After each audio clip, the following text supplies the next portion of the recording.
going to show you how to line your baking tins. How you line your baking tin is up to you. Everybody does it differently. I like lining the bottom and the sides. It keeps the pan a little bit cleaner and easier to makes it easier for me to wash up. So so I normally just use some spray release. Doesn't have to be this particular brand, but just on the bottom and the sides. And then I just line the sides.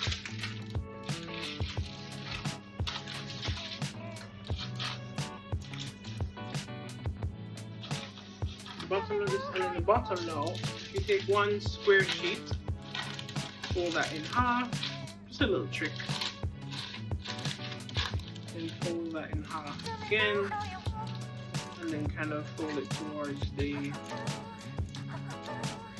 tip. And what essentially you're going to do is the tip, line that up with the middle of the pan, and then cut the where the paper then meets the edge of the pan here. You're gonna just cut that straight across. So when you open that out, you've got a complete circle, and that will fit just in the bottom of your pan.